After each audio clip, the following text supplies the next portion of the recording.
Okay, we're going live today. It's, I don't know, like 3 o'clock or something like that.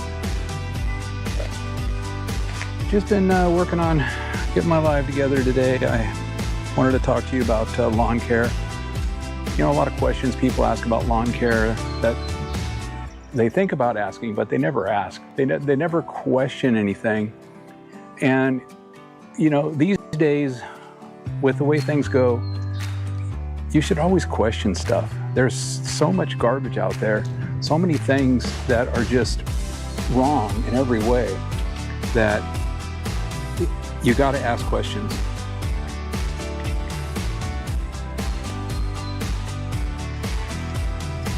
So, sorry, I just get my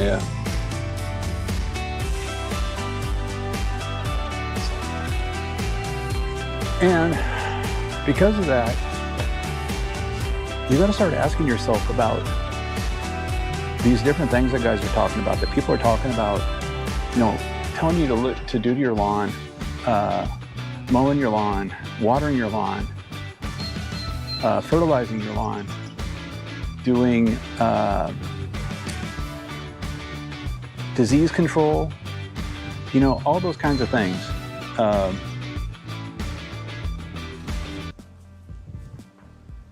I think I got my switcher set up in a pretty good manner today. You know, I did a few things so I could monitor in real time what's going on because I'm still working on all my technology.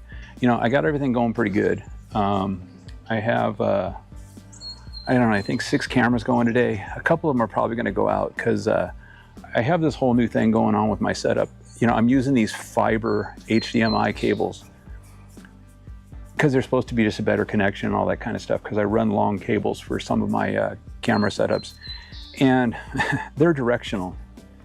And it's so frustrating to me because I'm still getting used to it, and because I'm getting used to it, I plug them in backwards a lot. And you know, you got a 50-50 chance of getting it right, and of course, I'm always going to get it wrong. So I have 3 of these cables that I hook like that, and 2 of them today were backwards. And it's like the last thing I think about because I just started using them. And when I'm starting to connect cameras and hook cameras up and all that kind of stuff, I just don't think about it. So it's one of those mental notes I got to make about doing my setup and stuff.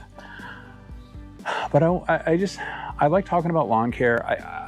I like talking about videos I see because it's really funny to me how all these lawn care guys and their YouTube channels are out there trying to put out so much content, so much info all the time. You know, there's people that are putting out content sometimes 3 times a week and all that, and they're just trying to search and find stuff to talk about. I mean, I could just sit here and talk about videos I've watched and some of the stuff people are talking about, and, you know, start throwing information at you that's, you know, pretty much, you know, factual based on the research.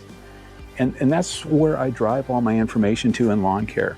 You know, I know that the, you know, first of all, I know the YouTube algorithm has changed so much. It's not about keywords and all these hype words and, you know, thumbnails. You know, it's now down to AI.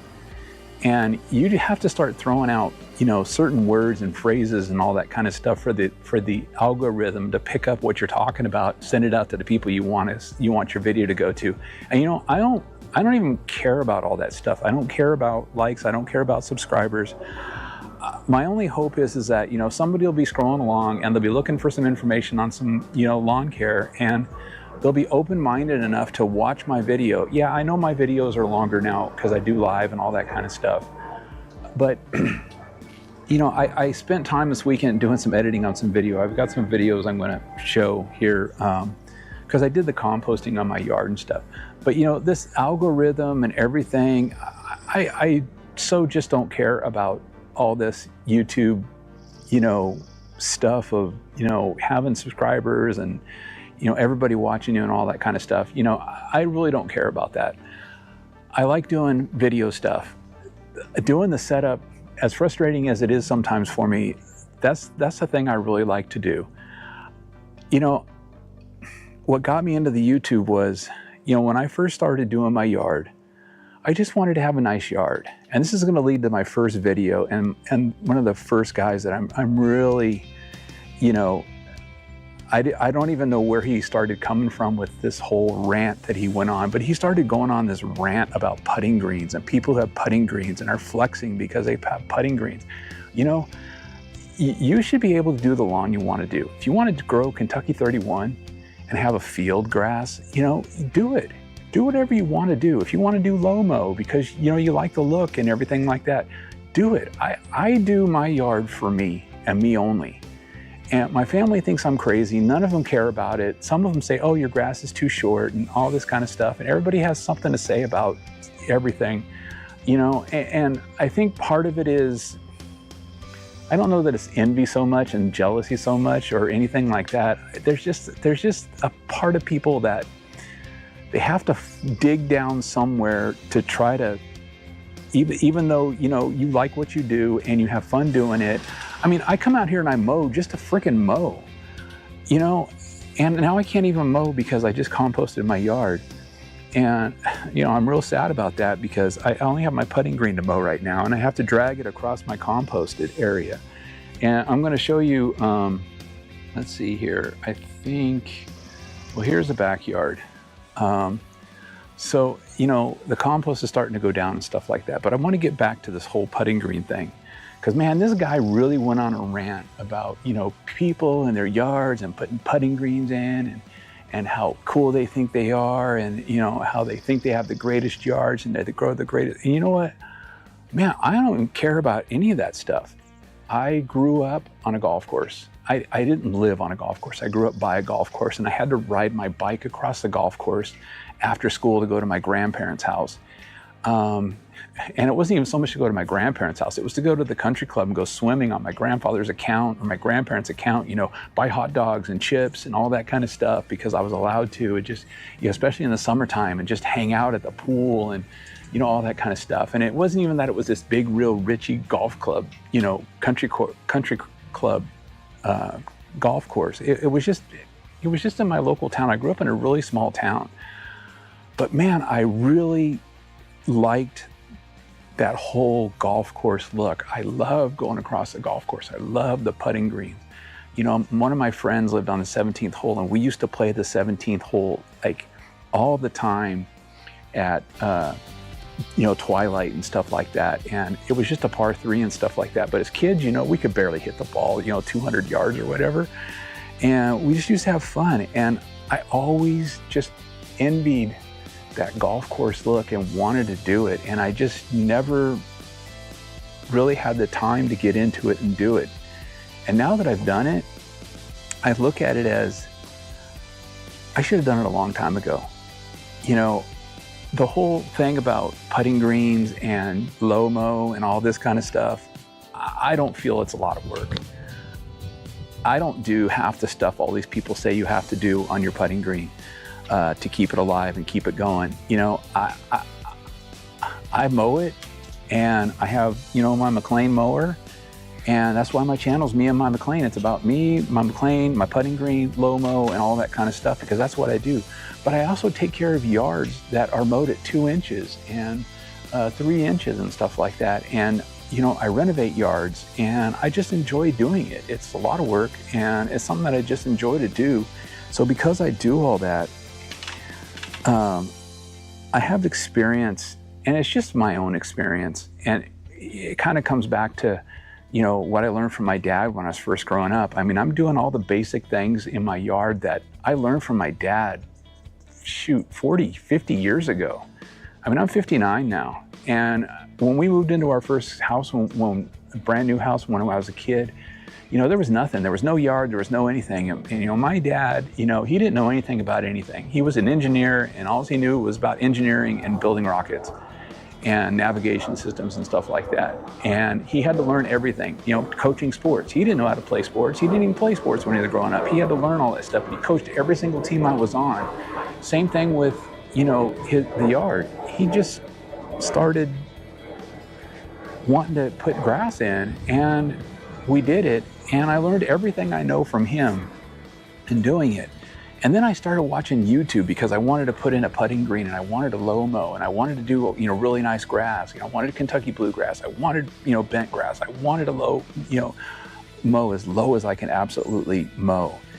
And I started watching YouTube, and oh my God, that almost discouraged me out of doing it, because I listened to all these guys ranting and raving about, how much work it is, and you got to do this, this, and this. And I'm still waiting for all that work.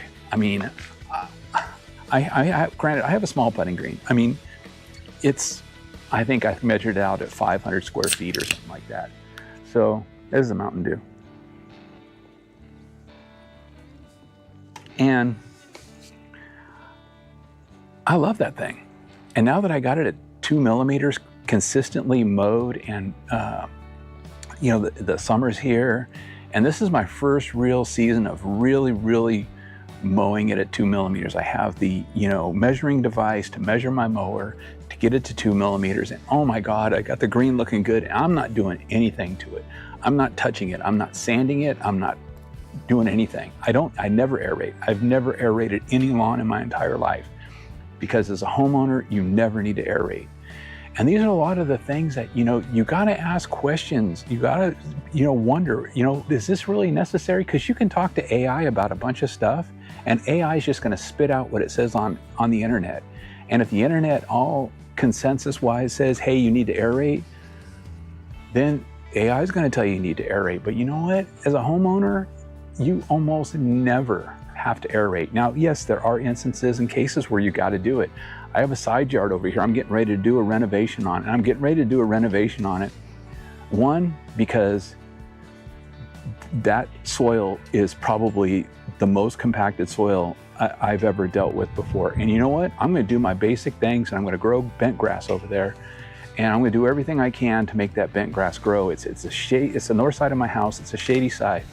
And I'm not going to aerate. I'm not going to do any of that stuff. I'm going to just do my regular grass build and hope that everything, goes as planned. And part of it's just to kind of show the whole thing about, no matter how compacted your soil is, I mean, you can't put a shovel in that dirt over there. You can barely put a pick in that thing and loosen it.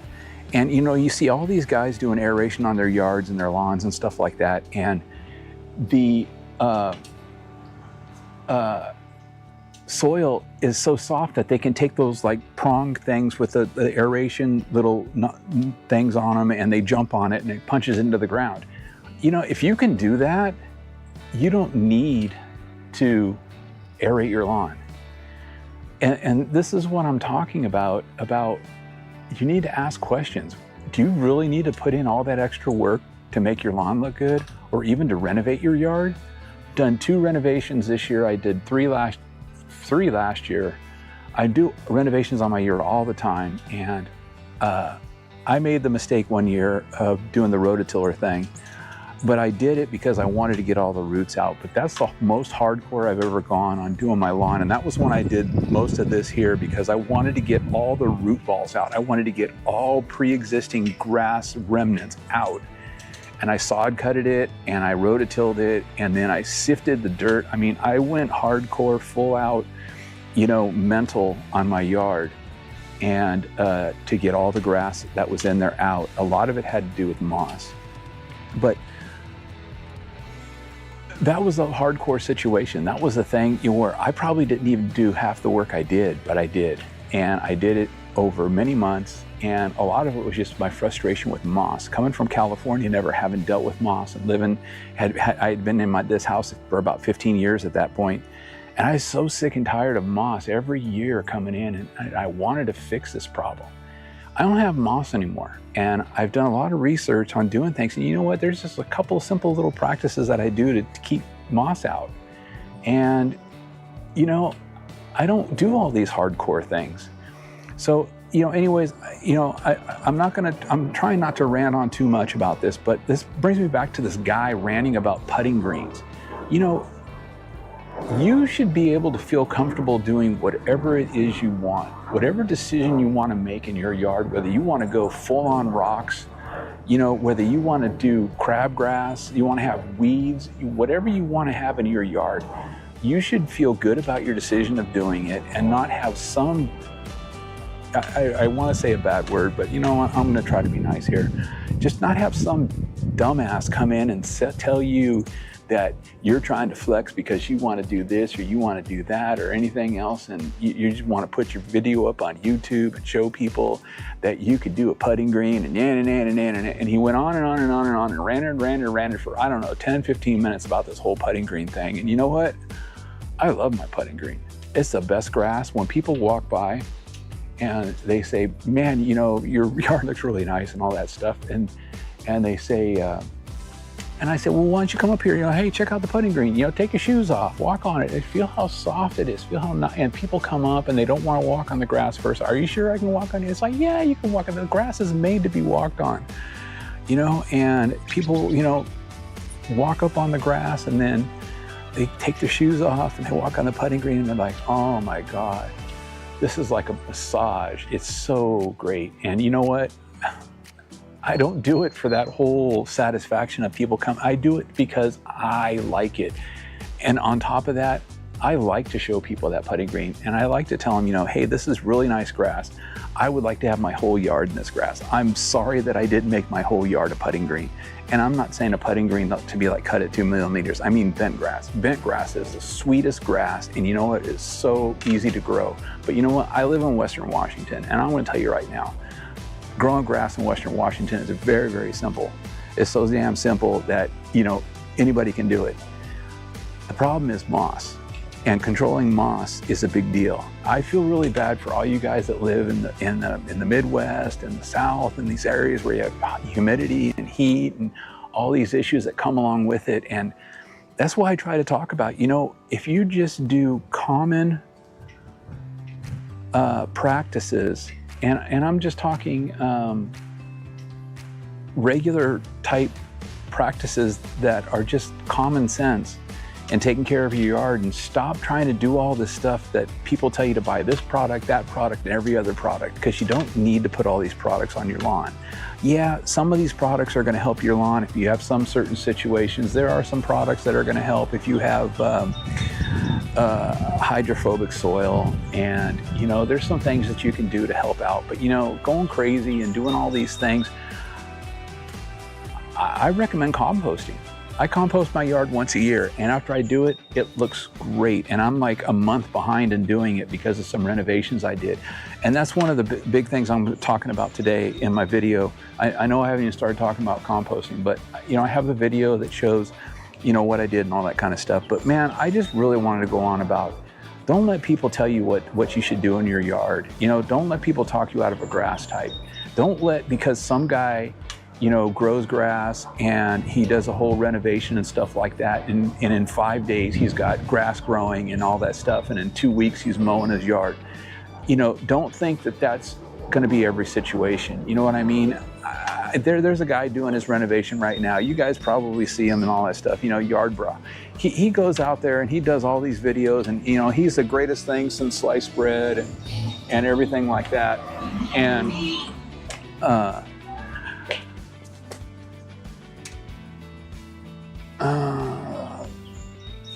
I can't adjust that. The screen's off. I don't even know if, I guess the camera's still on. Should be. I was gonna adjust the brightness on that camera. It was really cloudy earlier, and I was gonna turn the brightness down a little bit. But I really don't care. Anyways, you know, there are certain grass types that are going to grow really, really quick. Doug across the street, he's doing some patches. He's doing Kentucky bluegrass like I have, and he's filling in some patches and stuff like that. And he just told me the other day, he's like, you know, man, I've been waiting so long for this grass to sprout that I was getting ready to go to Lowe's or Home Depot and buy some sod and just throw some sod in there. I was getting so frustrated with it because it takes so long for Kentucky bluegrass to sprout and all that kind of stuff. And then just as I was doing that, I started seeing some sprouts come in, and now he's got all kinds of sprouts coming in, and everything's looking great. And you know, it's starting to fill in and stuff like that. And you know, he's really happy that he waited and all that kind of stuff. And if you do a perennial rye, that is going to grow in quick. I did 3 yards in the last year, perennial ryegrass. And I did it for that whole reason, because it was quick. I had germination in 4 days. I had, I was able to mow in 2 weeks, but I didn't mow in 2 weeks because I'm growing this for homeowners who, they're not going to want to mow every 3 days at, half an inch or whatever. They only want to buy a mower to mow at half of an inch. I mean, Kathy's yard is probably the closest yard to a low mow. She's mowing at 3/4 of an inch with her Honda HRX 217, I think she's got. And her lawn looks great, and she's doing Kentucky bluegrass. But these other yards, they don't want that. So, you got to wait for that grass to grow high enough to start mowing it. But then once it gets to that height, you want to go ahead and start mowing it and mowing it often. I'm taking care of, a couple of these yards because, I had told one family that I would take care of the yard for them and stuff like that. But, that's the whole thing. Don't let somebody talk you into thinking that, you're going to do a renovation and in 2 weeks you're going to be mowing it. Because you know what? If you do Kentucky bluegrass, not going to happen. It's absolutely not going to happen. Bent grass grows really, really quick, but it doesn't grow really tall. It will grow a little tall, but not. It's more of a bunch. A spreading grass, and it grows really low to the ground and stuff like that. Turf type tall fescue and tall fescue. I mean, to me, I almost went that direction. I'm so glad I didn't. I really don't like perennial ryegrass. I really don't like turf tall fescue or tall fescue or any of those kinds of grasses. I just don't. Because, to make them look good, you have to mow them at a really high cut. There's a neighbor around the corner. He renovated his yard, I think it was 2 seasons ago now. I think this is his second season. And it's really great grass, but he never mows it. It's like 4 inches when he mows it. And then when he doesn't mow it for like 2 weeks and it grows and it looks, I hate tall grass. I just hate it.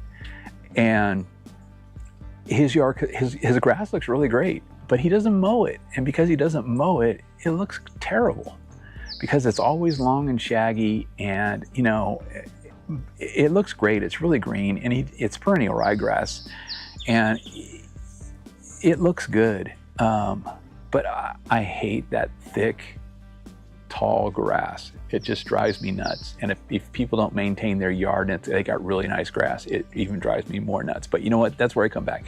Not my problem. I don't care. If that's what he likes, that's what he likes. I have to drive by and look at it every day, though, and every day I drive by it, I just shake my head going, man, I just want to go over there and mow it. You know what I mean? I just want to take my mower over there and mow it for him. Because, man, that grass could look great all the time. But, some people just don't want to do that kind of stuff. So that's, my big thing on a lot of, lawn care. So I have a update here on my Bermuda grass. So this is like brand new, and I just did this because I was really impressed with how quickly it recovered from where my last update was. I think I did my last update like 3 weeks ago. And so like within, about 3 weeks. Within the last 3 weeks, it really filled in, and I've had to start adding nitrogen and green it up. And you're going to see here at the end of this video, this was just Tuesday, I believe, is when I mowed last. And I'm mowing this Bermuda grass at 5 millimeters. I mowed my whole yard at 5 millimeters because I was composting it. And I mowed that, and it looks so great. I was like, oh my God, this is so sweet. Bermuda grass in Western Washington, probably not the easiest grass to grow, but there it is right there. I mean, come on, seriously, Bermuda grass, 5 millimeters. That is the sweetest thing. I love it. I need to green it up. I need to get a little greener and stuff like that. But our temperatures here go up and down and up and down. And on Tuesday and Wednesday when I was doing this composting, I was, worried that the temperatures were going to be too hot. I didn't really pay attention to the weather because I was out here in a tank top. I was hot. It was 85 degrees, and I just sweating my ass off. Doing all this work, getting all this stuff done. It was the hottest time of the year so far, and I'm out here in my yard doing all this yard work. And then all of a sudden, the temperature just dropped like 20 degrees on Thursday. It didn't even get above like 65, I don't think, on Thursday. And it was cloudy, and we got a little bit of rain. And Saturday, we got a little bit of rain. And today, it's been cloudy and not cloudy and stuff like that. So it's been really cool. I mean, technically, our summer in this area doesn't start till after July 4th. It's just kind of the running joke around this area. So I'm really, happy with the project of doing Bermuda grass. Do I like Bermuda grass? Yes and no. I hate that it goes dormant. I couldn't live in Texas or the South where in the wintertime it goes dormant, and to have to overseed it with some rye or something like that and then kill it off the next spring, oh my God, I don't even know that I'd want to do that, all that work and stuff like that. So that's why I'm glad I live where I live. But you know what? I like the project. I like how it turned out, and I like the look of it and the 5mm cut, Tahoma 31. It's so great. And whether you want to mow it 3 inches or 4 inches like this other guy, it's none of my business. If that's what you want to do and you want your yard to look like that, you know what? Be happy with it. Be happy that it's growing, or be happy that it's weeds if that's what you want. And you want these killer weeds and these killer crabgrass. Be happy about it. Don't let somebody tell you how you need to maintain your yard, what kind of grass you need to grow, or, oh my God, you're going to grow Kentucky bluegrass. Oh, that's a big mistake. Don't let somebody tell you that stuff. You can look up and research it and, listen to people and what they have to say about it. But, take that information in and just absorb it. And, think about it while you're growing it. If you grow Kentucky bluegrass and you don't like it, just come back and overseed it the next year and start, or kill it off and replant it. It's nothing. It's nothing, unless you have a huge yard, of course. I mean, I'm lucky. I only have like 2,900 square feet front and backyard. So when I want to redo my yard, like I really want to do bent grass in here. And my family's been talking to me about that. They are always, out here, my grandson's here and stuff like that. We're out there on the putting green, and he's hitting the ball around and kicking the ball and doing all these different things on the putting green. Everybody's like, man, this putting green, this grass is so nice. And I'm like, yeah, I'd really like to do my whole yard in this. And, some of them comment, oh, this is too short, because I have some bent grass off to the edges of it that is longer. It's cut at like 6mm, 7mm, like the rest of my yard. And they're like, this is perfect right here. This is, right. If it was all like this would be great. This putting green, it's too short. It's this and that. And I'm like, it's a putting green. It's supposed to be that short, and it drives me nuts when some of my family members say that kind of stuff, because it's like, you don't even know what you're talking about right now. It's a putting green. This is the way it's supposed to be. And you don't have to like it. It's for putting on. I tried to get a video done about putting and all that kind of stuff today, but I never got it done. Let me start changing around a couple of things here, because I wanted to talk about, I think this is the right video here.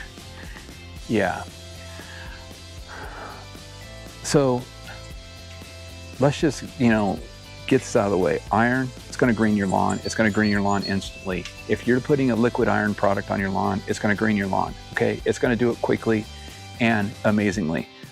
This video here, I did this a couple years ago, and I did this for the exact reason. I did this on my bent grass because my bent grass shows the color happening so quickly, so well, that I didn't do anything. I didn't do any kind of adjusting to the colors or anything like that. And you can tell if you look at the street in the background where the line cuts across to the different colors in the grass from the before and after.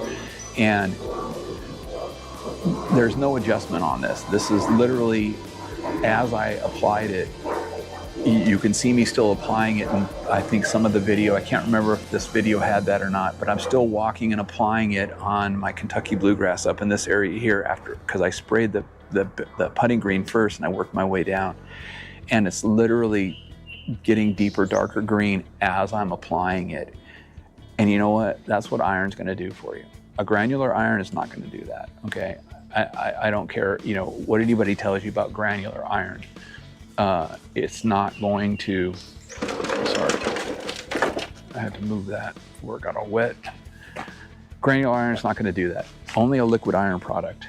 And don't let people tell you about, all these products that have iron in it and, how they're gonna, make your lawn go green and all this kind of stuff. If it's a granular product, there's gonna be something else in that bag, the ironite, whatever, the triple dark or whatever, I don't know. There's so many products out there and so many scammers out there trying to sell you their fertilizer, and they're trying to charge you like $70, $60 a bag for some fertilizer. It's got some iron, some granular iron and some frickin' nitrogen in it. And they're trying to charge you $70 for a 40-pound bag or something like that. And it's like, are you frickin' kidding me?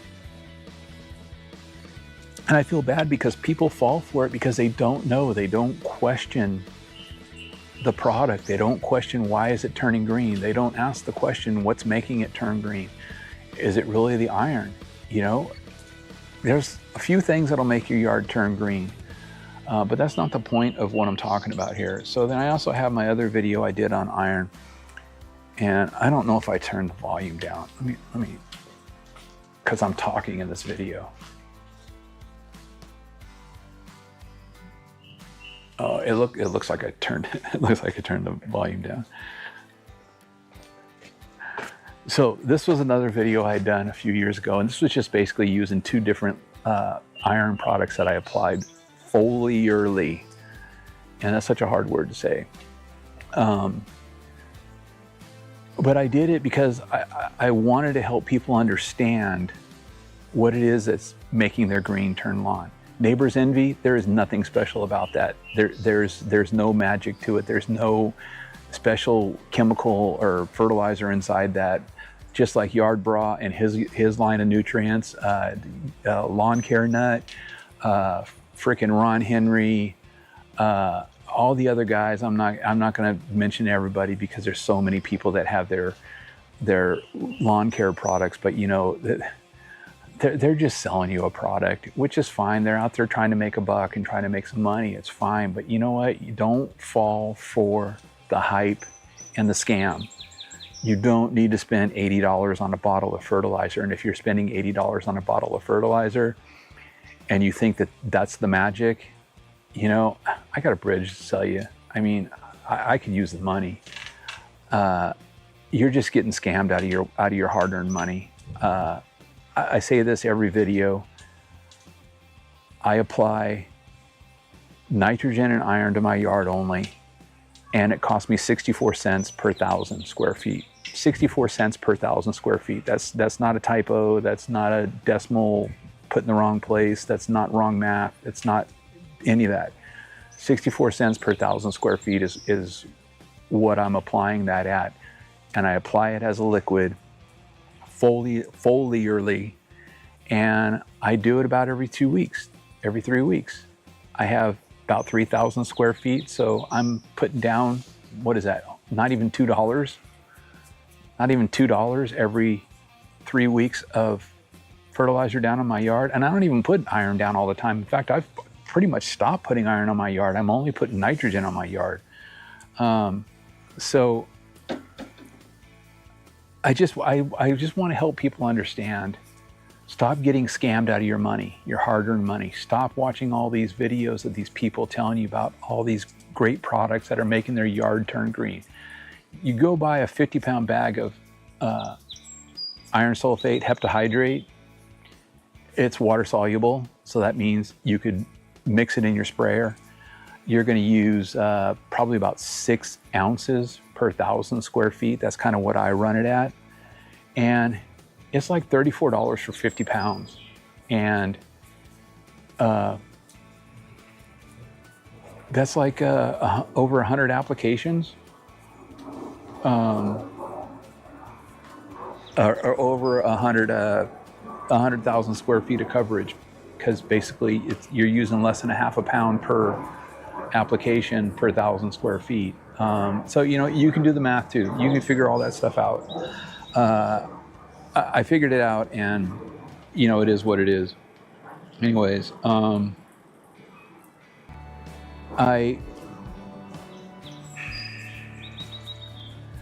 like to talk about that because I know new people, hit my videos every now and then. I get messages from people a lot, just thanking for, putting out some real info and helping me understand. I didn't know that, or I've never heard that before.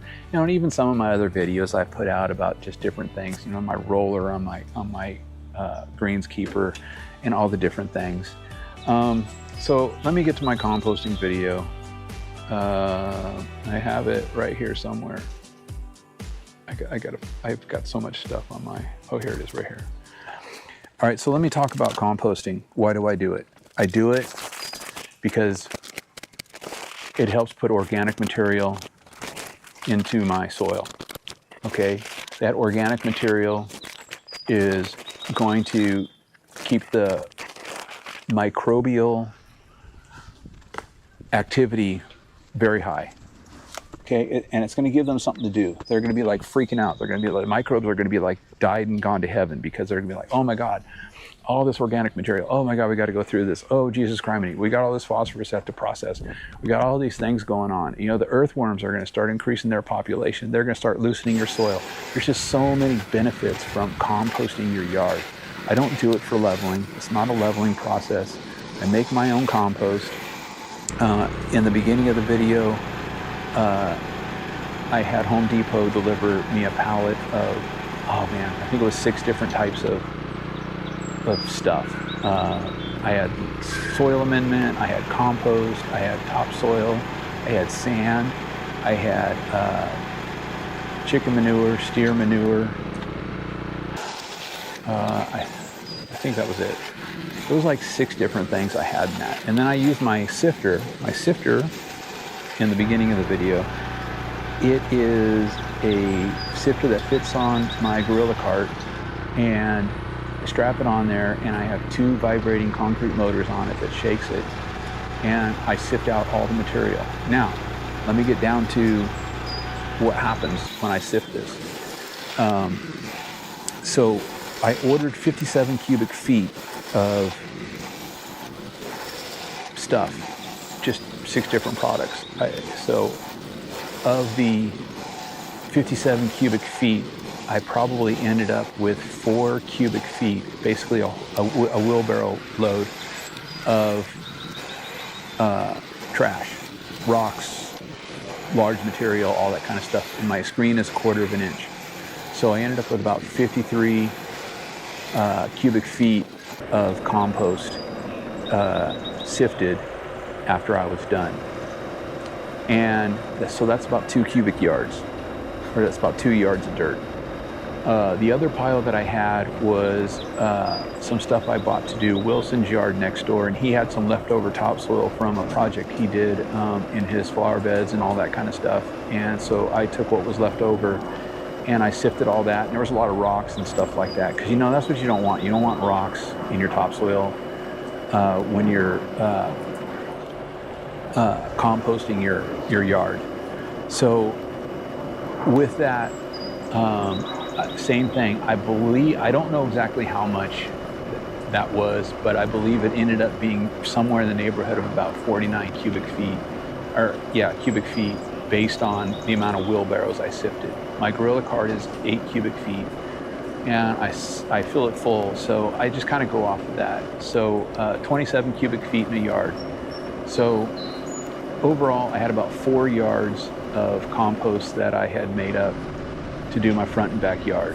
I had a little more than I needed, probably, because I ended up having to take some off the top here because it was just too thick in some areas. But what was really great was I first mowed the yard down to 5 millimeters. That was how I got my Bermuda grass at 5 millimeters. I mowed my yard at 5 millimeters, and I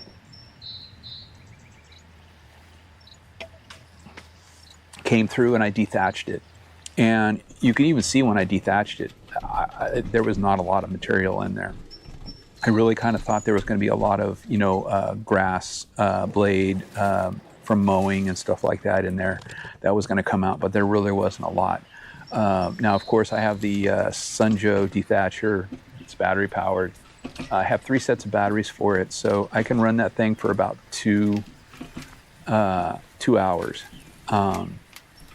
And look at my big, huge roller here that I'm rolling. all this compost onto my yard with. God, that thing is so nice, but man, it's heavy. And you can't do it on a slope sideways. That was what I started to do, because all the material just runs to one side of the roller there, the soil spreader. So I had to pull it up and down the yard to get it to go even. So anyways, I really like that spreader because it covers so much area. It holds 4 cubic feet too. And I couldn't even fill it with 4 cubic feet because, man, I would never be able to pull that thing.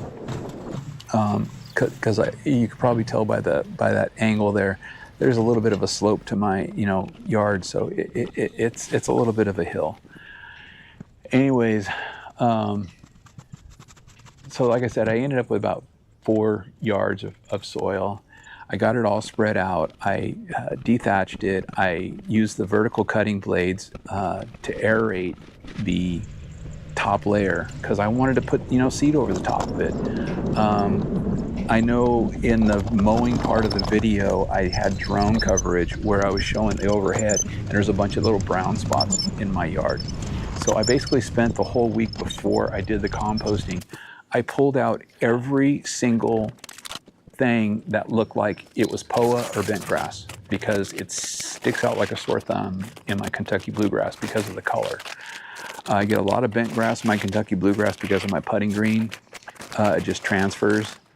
And so I used my little plug cutter to get a lot of it out. And then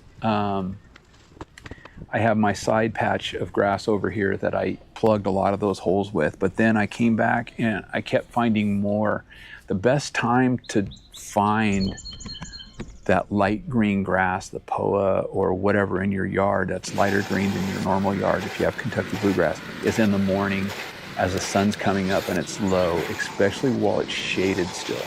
In my backyard, I do it first thing in the morning. In my front yard, I have to do it even earlier because once the sun comes up, it's harder to find those spots.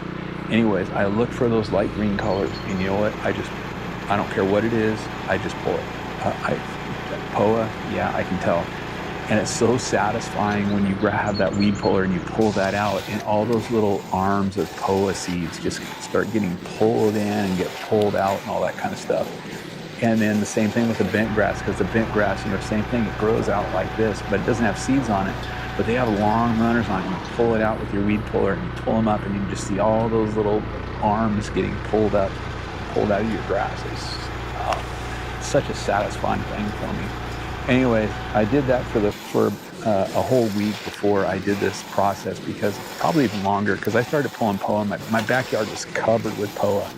I didn't do a video on my backyard because it was just getting too much. I basically worked on that video today, and I just have a hard time getting doing the videos these days. That's why I do these live videos. And so and to watch my live videos, all you need to do is break it up, man. Watch it over a week or whatever. I do them once a week. There's usually some golden piece of info somewhere in there that you might find helpful. I try to cover lots of topics and lots of things and stuff like that. So that's my composting. The other thing I wanted to bring up about composting in the sun, Joe, is you need to realize the difference between the dethatching blade and the vertical blades is also the length, okay? Now, a lot of people don't talk about this. I talk about this because, to me, loosening that top layer of soil is really key to success in overseeding. And the vertical blades are 1/4 of an inch longer than the tines. I measured them, and I always knew they were because the tines never quite get down to the soil level, but the vertical blades will get down into the soil layer, especially if you have high and low spots. And especially if you pull that thing backwards. If you pull that thing backwards, it is gonna tear up some grass and it's gonna cut into the ground really good. And so that's what I do a lot on areas that are a little bit high to help work them down. But those are the things that I like to talk about when you're talking about dethatching and using the vertical cutting blades to aerate the top layer of your lawn. Because people don't talk about that. They say, oh, you know, put the things on and do this and then do that. But, you know, they don't give you the helpful tips like, you know, use the vertical blades to cut down some of the high areas. You know, if you maybe have a lump that came in, or you had a mole that came through and, you know, created a high spot in your lawn. But it also helps you find those spots as you run over it. You'll feel it as you run over it. And you'll feel the blades kind of go down into the ground a little bit deeper. Then pull backwards. If you pull backwards, you're going to feel that thing cut in that much more and loosen the soil up that much more. And even in my video, I think there were some spots where you probably could have seen that, how that happens and stuff like that. But anyways, the whole process, you know, I mowed it with my Honda lawnmower to vacuum up all the stuff. I don't rake. I don't waste my time going out there with the leaf rake and raking everything up. I use the Honda mower. I just mow it up, and I put it down as low as I can put it because I've already cut it at 5 millimeters. And I just go over the grass blades. I'm going to go over the grass and mow up all the material that I cut out of it. I do that on every renovation I do, all those sorts of things. I use my lawnmower. My lawnmower is basically my vacuum for, you know, doing projects like that. And then I use it to mow people's yards now. So then the last process, of course, was using that topsoil that I made, the compost that I made, and putting it into my peat moss spreader and just basically rolling it out. And I just wanted you to see how that worked, you know, because you look at it and that's a really fine soil that I made, sifting it. And I mean, I can put that back on so you can see the very beginning again. This is just me dumping out all the bags. So I dump it out about a week before so it can dry out, because I just want the material to dry out and that sort of stuff.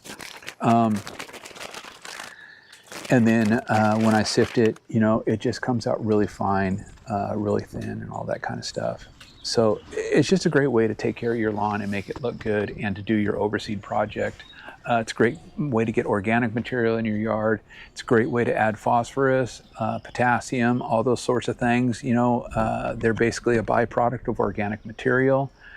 So by composting, that's really the reason why I never have to add those fertilizers. And generally speaking, you don't really ever need to add phosphorus or potassium into your yard unless you see an actual deficiency. No soil test is going to tell you properly whether you really need to add phosphorus or potassium. They're really a waste of time.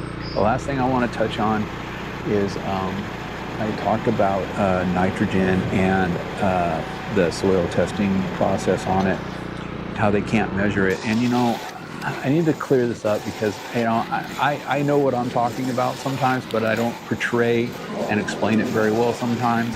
It's not that they can't measure it, it's that by the time they measure it and you get the results and you want to act on it, that number has already changed, because nitrogen is a very, very constantly changing. It changes forms all the time. It evaporates, it vaporizes, it moves, it goes from nitrate, ammonium, and you know, all these different processes and things like that. And there's just real no way for them to accurately measure and tell you what your nitrogen level is, because when they do the test, it could be whatever, 30. But the day you get the results, it could be 25. You know, it could have, you know, evaporated, vaporized, oxidized, you know, it could have leached. You know, there's just so many things that happens to it, and it's so fast that you just can't measure it accurately enough to take an action on it. That's why the best thing to do is to know, you know, you need to add about 3 to 3.5 pounds of nitrogen a year. However you want to break that number down, do 3, 1 pound applications. You want to do like me every 2 weeks, about 1/4 pound, somewhere between 1/10 and 1/4 pound. you know, whatever, however you want to apply it, do it. And if you don't want that growth, but you want the green on, add iron. Just do an iron application, but make sure you do it foliarly and liquid, okay? Don't add an ironite or anything like that, thinking that it's going to green up your grass because of the iron. The iron is not greening up your grass. It's usually the sulfur in it or the nitrogen in it, because that's basically the two main ingredients in the ironite that is going to green your lawn. It's not the iron itself. And I was watching a video from a year ago on, I think, the Soil Lab that did that test, and they were talking about it. And they really proved the point without proving the point and saying that they proved the point. It was really kind of funny. But anyways, I just wanted to clear that up. I had my consultation with Dr. Shaddix last week. I've been off work for a week, and I had a consultation with him just to kind of go over a few things. I like to, check my place and everything like that. The last thing I want to talk about before I just do my putting green mow, which is going to be really, really quick, and it's really, really ready. I've already got everything ready to go on it, unless all my cameras die out. Oh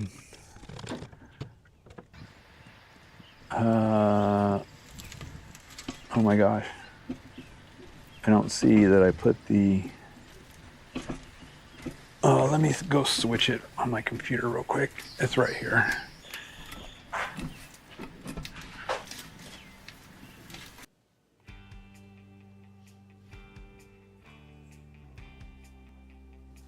Oops. This looks like, let me just fix this real quick.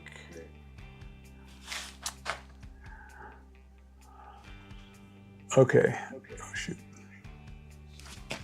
Better turn that volume down right here. So I want to talk about evapotranspiration. And again, I talk about these kinds of things, and I know what I'm trying to say, but sometimes it doesn't come out right. And I think I've explained this in a way where it didn't really come out right.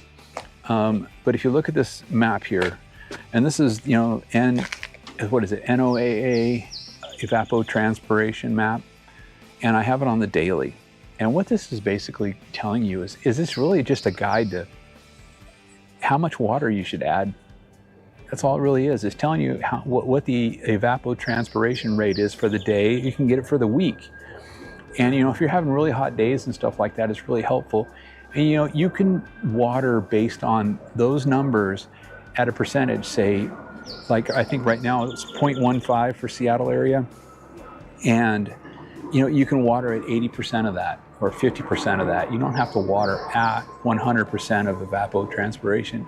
You can kind of do whatever you feel you need, or what your grass can handle and stuff like that. I water and maintain for my bent grass, but I just go by visualization. If it looks like it's hurting, I give it water. And on hot days, I water a couple of times a day for very short periods of time. I've talked about my water schedule, and it's just because the best way to maintain your cool season lawn in hot weather is syringing.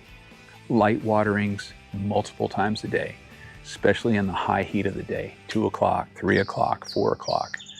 I mean, I'll water for 4 minutes at 2 o'clock in the afternoon, and maybe sometimes 6 o'clock in the evening, depending upon how hot it gets, because between 2 and 5 is the hottest times of the day. And I want to try to keep those roots cool, the soil cool, so that it doesn't scorch my roots and harm my grass, damage my grass. And this is a way that you can do that in your hot areas that you live in, instead of just giving it this big, deep watering, trying to get your roots to grow. That's really not the whole point of watering your lawn. I know a lot of people talk about deep and infrequent watering and how it's the best way to water, and it's not the best way to water. Best way to water is, especially if you have a cool season lawn, is light and frequent, especially in hot temperatures. I watch people all the time on YouTube talking about how they, do all these different things. They use products that don't work and are proven not to work through research, like hydrotane and all these, different things that they put on. And they say, oh, these things work. I can see it working. And it's like, no, whatever. I mean, if you do an actual real research on it and a real study the way it's supposed to be, done. I actually had that. On here, I think. I have it on there, but I don't have it on here as a switching. I think I took it off and renamed it. Anyways, I have the research on the hydrotane. They did a research and they did a test on 4 different things, but they did it in the proper way where they, it's not just about having a control like when I did my iron thing and putting a mat down and things like that. When you do real research, you do testing and you test, the moisture content in the soil and the different types of the day and how much of evapotranspiration you're watering at. They just record all these different things to do the research properly to see if these things actually work. And just some dumbass doing a test in his lawn saying, hey, I put this stuff down and it was really hot and then I watered it in and all this stuff and oh my God, amazingly my yard did great. And it's like, okay, well that's great and all, but that's not even totally how you do a scientific research study on proving anything worked. I mean, there's so many different factors in what you did that could have caused it to happen or not happen. So that's where I just get back to, you got to question what these guys are talking about to you. Because I watched a guy talking about, doing these different things and, using seaweed extract and there was a couple of different things. People use Dawn dishwashing detergent. Yeah, there's certain things that they do for hydrophobic soils and stuff like that. But these guys that are talking about using these products that are pulling moisture out of the air and putting it into your soil and all this kind of stuff, oh my God, what a big load of crap that is. And then they say that it works because they say, oh, I saw it work, I could see it working. Anyways, evapotranspiration. It's a great way to just determine if it's going to be hot today, how much water you should maybe apply to your yard. And maybe apply it in a couple of different applications. Do one early in the morning and then do one in the afternoon and just split the amount up. Knowing how much water your sprinkler system is putting out, every 5 minutes that it's on is a really smart thing to do. Do the measuring test. People talk about it all the time. They put those little cups out on their yard. They put it all over different little areas to see how much water they're getting. I've spent a lot of time in the last 3 renovations I did of sprinklers. Like I can't get Wilson next door. I mean, I love the guy, but I can't get him to water his lawn so that it will stay nice. I composted it and the water gets turned off or the timer gets messed up or all these different things happen. He doesn't have enough coverage. And I've talked to him about, putting moving some of his sprinklers, but it's his lawn. If he doesn't want to do it and he's not going to do it, then I can't change it. His main lawn, it used to look really, really great, but now I can't get him to water it enough. And it's not because he doesn't want to water it. It's just, he just doesn't have the time to put into it. I would go over there and do it for him, but it's not my place to spend his money for him. I can only advise him what to do. But some of these other yards I've been doing, the sprinklers in them, the systems, like Kathy's yard, she kept having this big problem of really light green spots in her yard. And I finally evaluated her sprinkler system and she had way too much over coverage in parts of her lawn that was causing it to just get flooded out. I changed one sprinkler and fixed the whole problem. I could have done that weeks ago and I just never sat down to look and see what was going on with her sprinklers. And she just had too much coverage. Over coverage, double coverage. And then some of the other yards I did, I spent a lot of time working on their sprinkler systems, changing sprinklers, readjusting sprinklers. I did 2 bent grass putting green areas at one yard on the edges of a pickleball court. And one is turning out really nice. The other one, man, I just couldn't get the sprinklers right because what he had in there, I can't get the right coverage out of the sprinklers that I can use for the area. It's just the setup is not made for covering the area the way it's supposed to be covered. I've got it down, but one part of it is just getting so wet because I'm just trying to get the seed to grow. It's finally growing in and it's doing really good. But tweaking your sprinklers to work properly, work right, to get that good coverage and to know how much they're putting out, and then understanding evapotranspiration for your area and watering for it. You know, 50–80% of evapotranspiration is fine to put that amount of water in your lawn to keep it. Evapotranspiration is about how much evaporation you get and how much transpiration you get out of the grass, how much transpiration the grass is having due to the heat. So like it says for our area, it's 0.15 today. You know, so, you know, that's how much moisture is going to get lost out of the soil, out of the grass. And you need to replace that. So that's just a good way. You can do it by the week, and it's going to give you the number for the whole week. And it takes all the things into account: the wind, the temperatures, the heat, the humidity, all the things that, you know, for your area that you need to know that's going to cause that number to change. It's going to tell you. And it might say you need 2¼ inches of water for a week because it's 85 degrees. You know, break that number down, you know, work on that number for the hotter parts of your day to do those sorts of waterings. Think about cooling your soil temperatures, all those sorts of things. Anyways, I really have a lot to talk about today, and I don't mean to ramble on. I know I can talk, but I really just want to try to help people in understanding and dealing with their yards in a really sensible, responsible way. And I really just want to help people be responsible in how they're maintaining their lawn, because there is so much bad information out there telling people to do things very irresponsibly and very wrong, and spending way more money than they need to spend. And that's the reason why I sit out here and I do these lives. It's the only reason. You know, I'm just trying to help that one guy that thinks neighbors envy or yard bras trolling hard and snake oil and all these different things.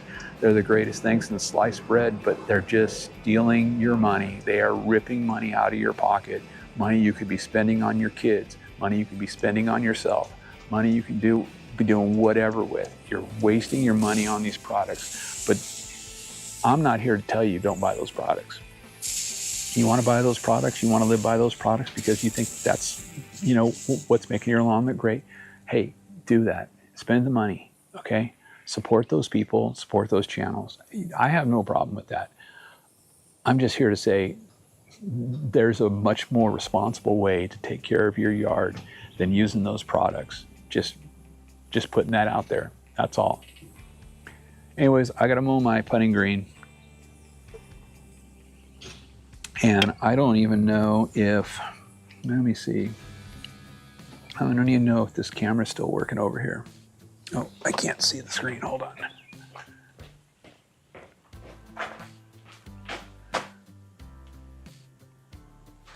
Oh, no signal. So yeah, that camera been on for probably 3 hours. So,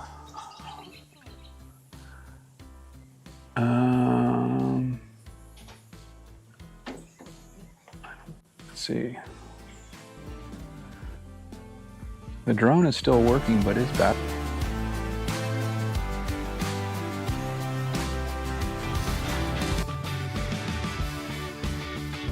That one, don't have that one.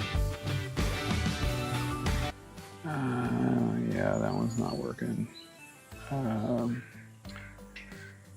What was the one?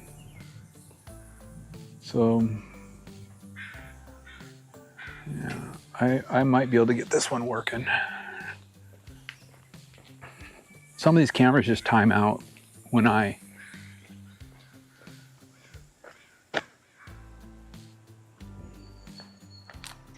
see, like this one here, it just changed.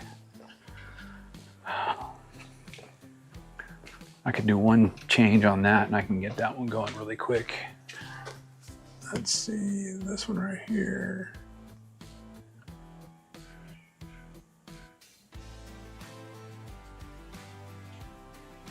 I don't even know why that one is.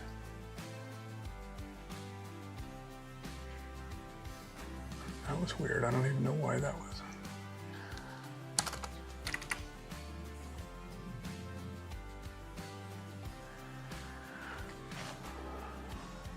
Oh, it's going to make a liar out of me? Oh, I got to activate it. Sorry. There we go. So I got a couple cameras still working. So I'm just gonna mow the putting green. It's only gonna take a few minutes. And then call it good.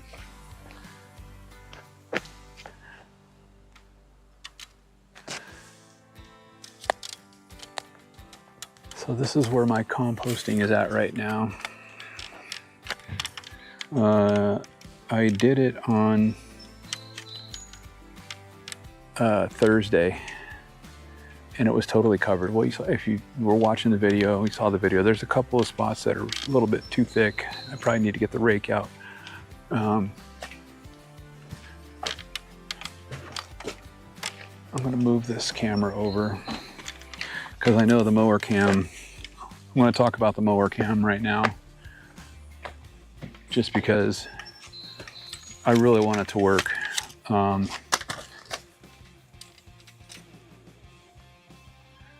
So the thing with my mower cam is there's no way it's going to 100% always work. I think this phone died. Yeah, the battery just died on that phone, so that camera's not going to work.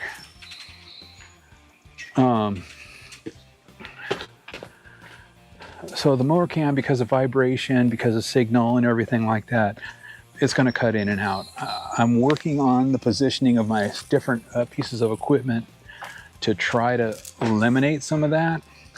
I thought it being closer to each other was going to help, and then I found out that it's not necessarily going to help.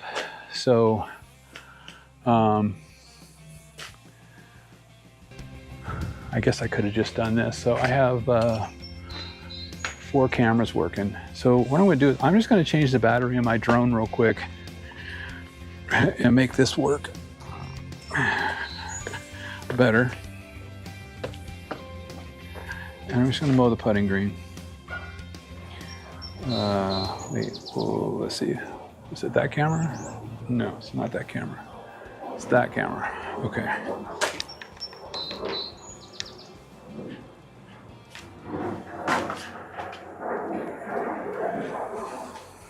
I probably could have got away with using this battery, but I'm just going to throw another battery in it real quick. It's going to take a second. I like flying my drone. I'm not good at it, but I like flying it.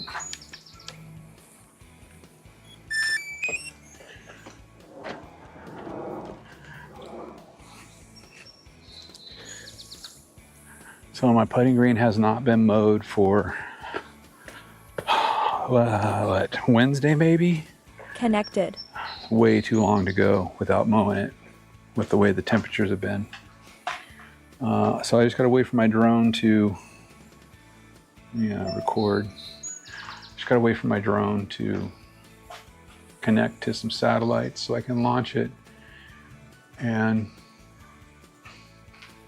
again, this guy and his putting green rant really drove me nuts. You know, I don't even know how it's even anybody's place to say, you know, all the crap he ranted about putting greens and people flexing and thinking how great they are. And oh my God, I do putting green and low mow, and I talk about it because it's so easy.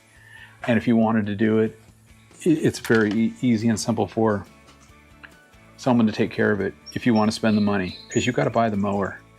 That mower is, you know, not cheap. The McLean is probably home point refreshed. The least expensive way to get a 2mm pump mow. But if you've watched my channel, you've heard me talk about the different things I've had to do to get it to, let me see, let me just zoom in here a little bit closer. And then I'll fly around a little bit afterwards. So like I said, my putting green is barely 400 square feet. I was going to show you a tool that I made in Excel, a spreadsheet that I made to, I don't even have it so you can see the drone.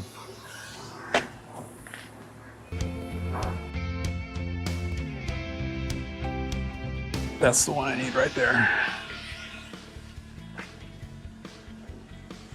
So I made this spreadsheet to basically where you can utilize it to measure out your yard, or once you measure out your yard and figure out your square feet, I've got all these different ways to calculate how much, how much soil you need, how many bags of peat moss you need to buy, putting in different, sizes for the types of peat moss you can buy, the soils and things like that, compost and seed and everything. You just basically plug in your square feet, and there's a couple of different areas to check the information.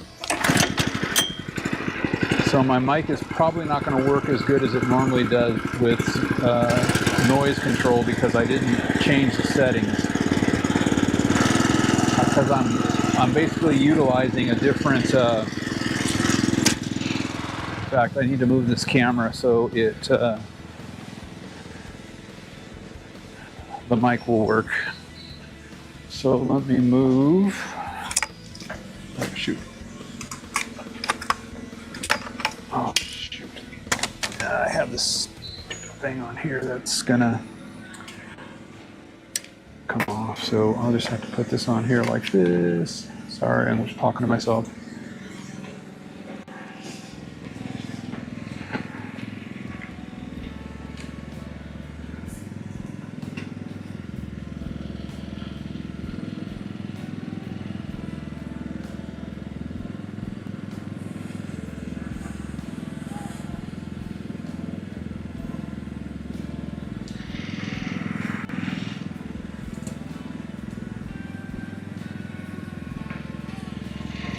So I have a couple different views here. I hate walking on my grass, but I gotta mow it. I gotta mow the putting green. And this is probably gonna carry some of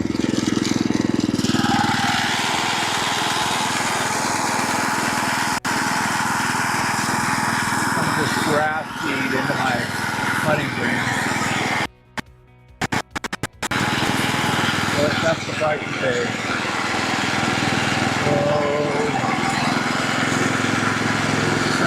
Try the mower cam, see how it works here.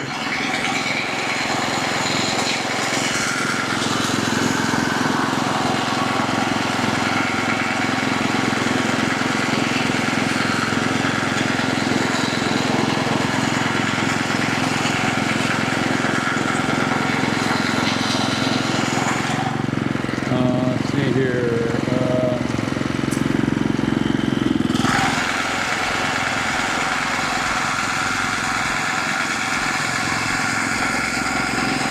I kind of went out of a line here because I wasn't paying attention in this area. Anyway, I'm going to go a little slower because it is a little longer. And I don't know if you can hear my reel and bed knife clacking together, but when I was mowing the backyard at 5 millimeters, because I never mow it that low, I got a couple rocks. I'm not gonna lie.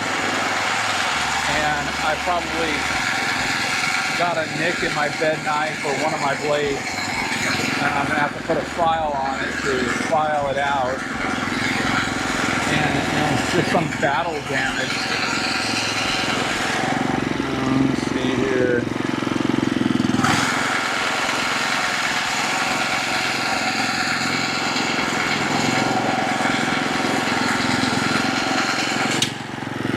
I've tested the mower cam, so I gotta try to stay on the putting green while I'm turning now. That's gonna make marks in my putting green. So I've done a lot of testing on my mower cam to try to get it to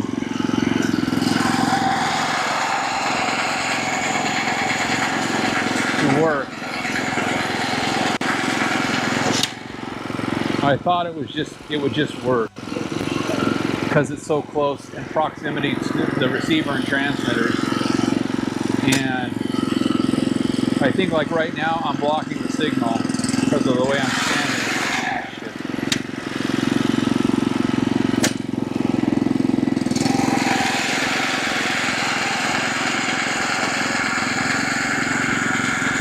So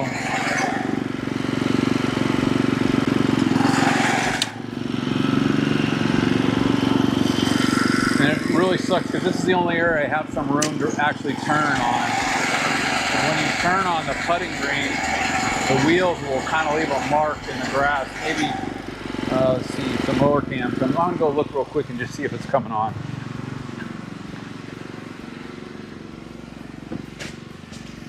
Oh, is that actually the mower cam? Oh, wow.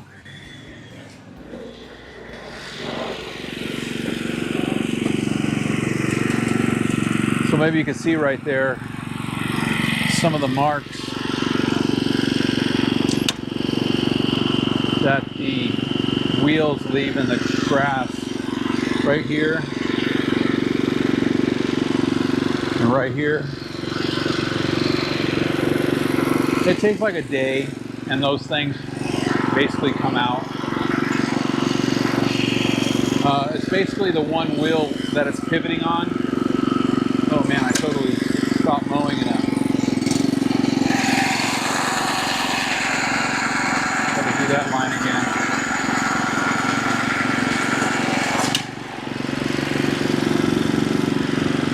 I don't even have my watch on. Probably time to do dinner.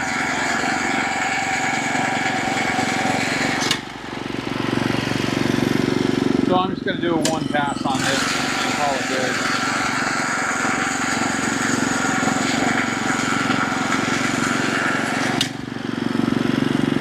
Yeah, and that's the one thing that I don't like about this McLean is it will jump when it needs to start. And when you're starting in an area that you don't have like a little running room, the reel will pop up off the ground and you'll just jump over a little spot. So you got to kind of concentrate on holding it down to the ground just enough to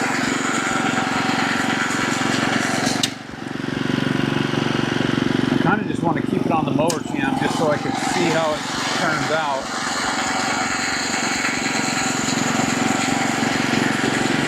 And I know for you watching, but I'm not going to learn. Damn it! I'm not going to learn about the different changes I'm making if I'm not running it.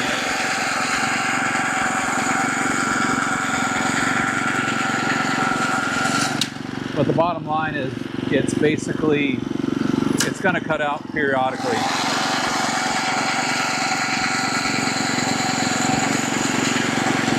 Because I'm not spending, you know, $1,000 on a good setup.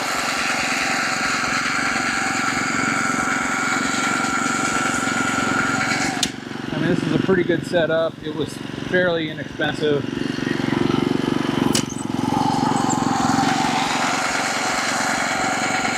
Like I say, you know, I'm just trying to do videos in a different format and something that works with my schedule.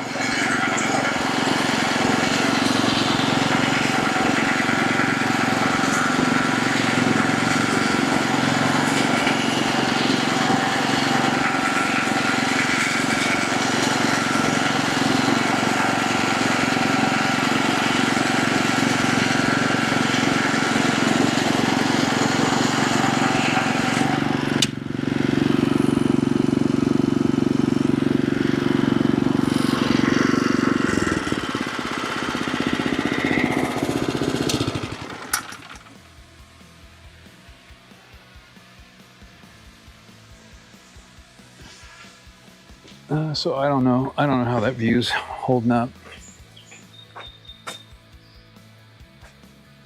I feel like my camera is not on the right setting either. It's too narrow. I don't know, that camera's not working. Oh, that's the backyard.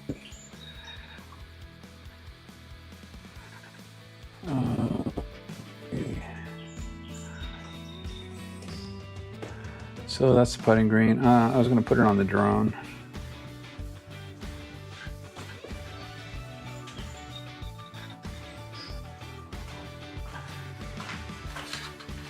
So that's my mow. I've said about everything I really need to say today. Probably that and more.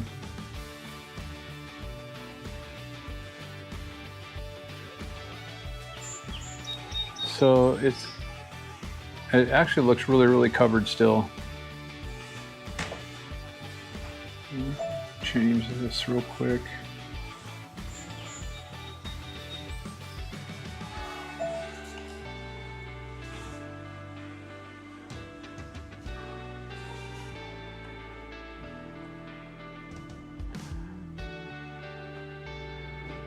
Be high enough to go over the house. I don't really want to run into that tree, because that is a long ways down.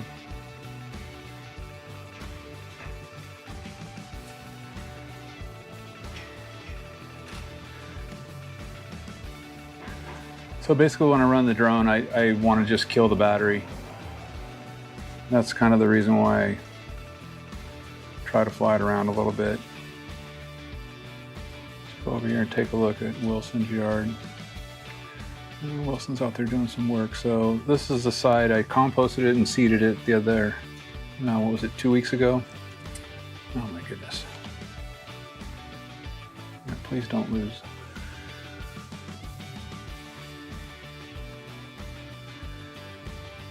So yeah, it's coming in real good, but you see along the concrete there, the sidewalk, the water does not cover there, so he's got those brown spots. I've tried to move a couple of his sprinklers to try to get them, but I just did that last week, a couple days ago. So, and then this is his front yard over here. I can't get him to be on the sprinklers enough to work on those areas. They're just not getting good coverage. And plus he had concrete done in his backyard, concrete work done in his backyard. So, oh look, there's Kathy out there.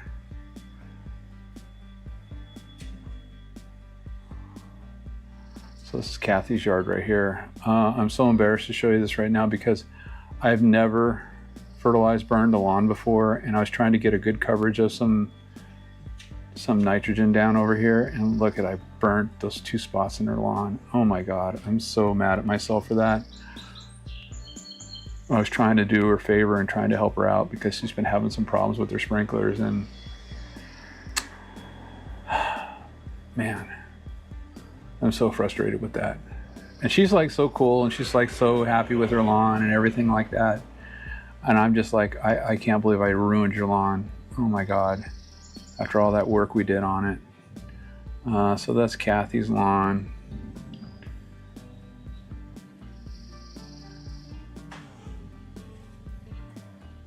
Don't crash into the tree. And then we have Doug's lawn over here. So this is, he's just starting to get some good germination on this, what is that, bottom center area right there by his hedge. That's kind of the area where it's got a lot of drainage issues there. I told him we need to put a French drain in there. We loosened the soil, we redid it, we raised it even, and it just still is, a little bit of a problem. So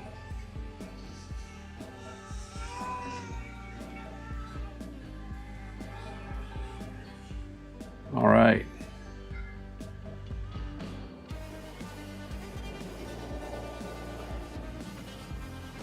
Well, that's this week's video live.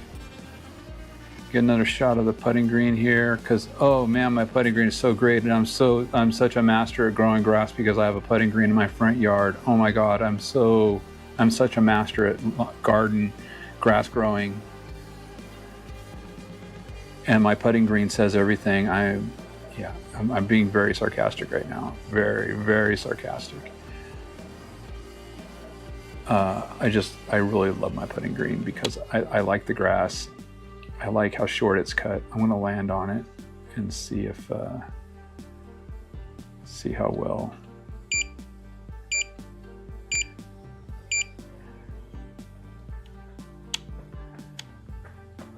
And it's hard to get a real good lay of.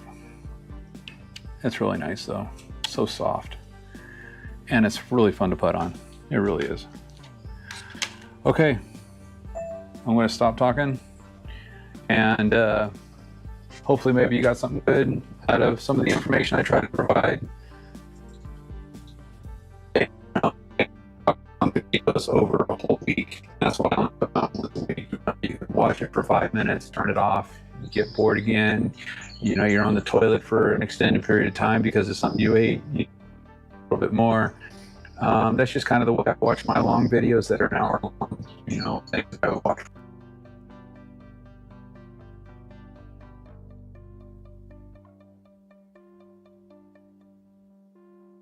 What you're learning, please